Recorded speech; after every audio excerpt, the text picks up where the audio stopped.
At ito ay ilang piraso lang naman para lang may sabaw. Ilagay ko na po ang sutanghon.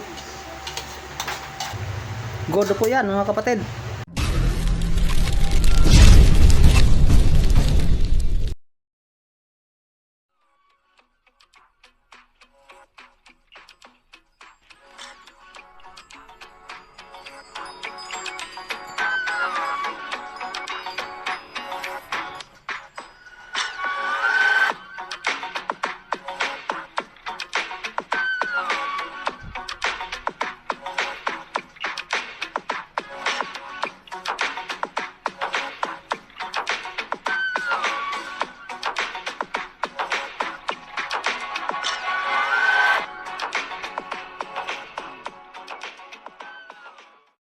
Mga kapatid, ito lang muna ang lulutuin ko ngayon. May nakarip akong karning manok, tsaka nakarip na repolyo, tsaka lagyan ko lang po ng sutanghon. Yan lang muna ang lulutuin ko ngayong gabi para panghapunan. Ito na po mga kapatid, nakahanda na po ang aking lulutuin ngayong gabi. At ito na po, mag-umpisa na po akong magluto.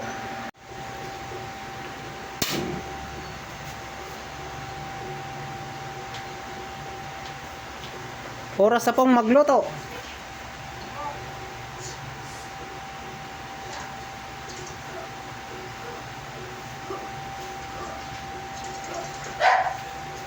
At ito na po ang bawang.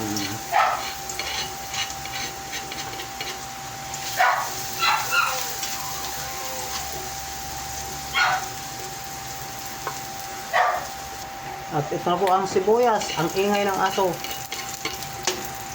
Dumating kasi ang amo, kaya tuwang-tuwa.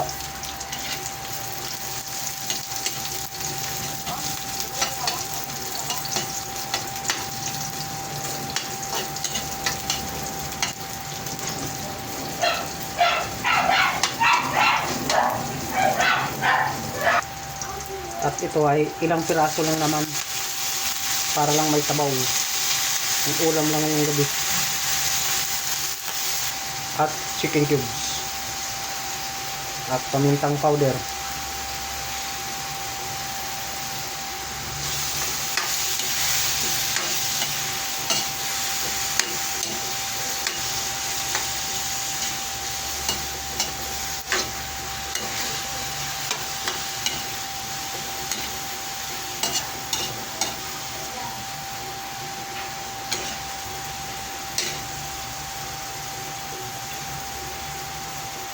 Takpan ko muna.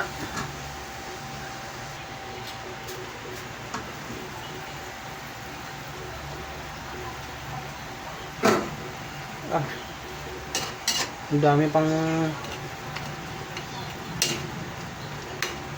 tubig. Mamaya ko nadagdagan ng tubig yan pag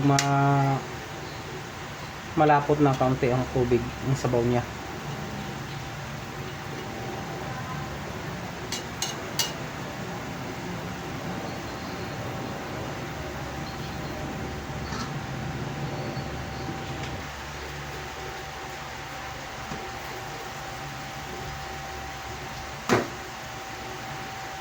Ilagay ko na po ang sutanghon.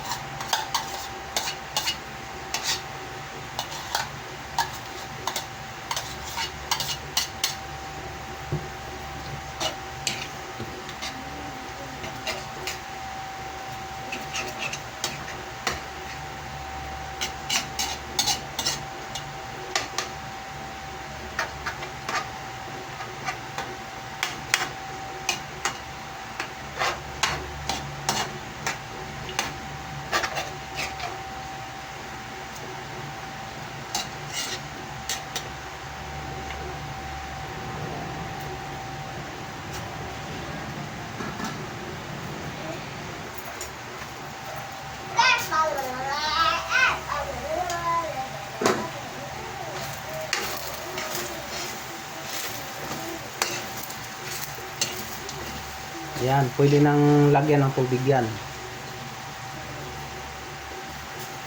Konting tubig lang.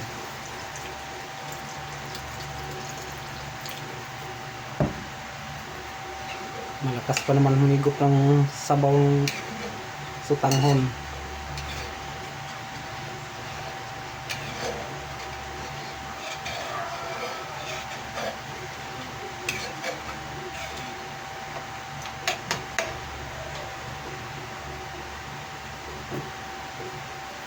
At lagyan ko na po ng asin.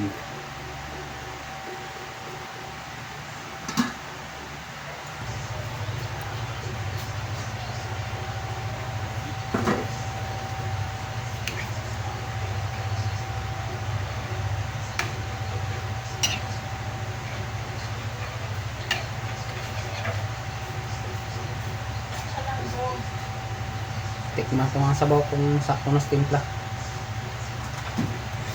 Aw! Ang sarap mga kapatid. At ito na po ang repolyo.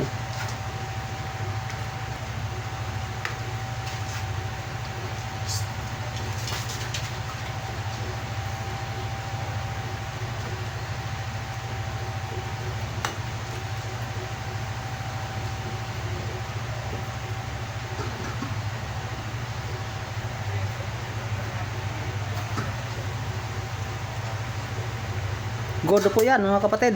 At shout out po sa lahat po ng mga subscribers, mga viewers na walang sawang nanood at sumuporta sa aking mga upload ng mga video. Hanggang sa muli. Bye bye.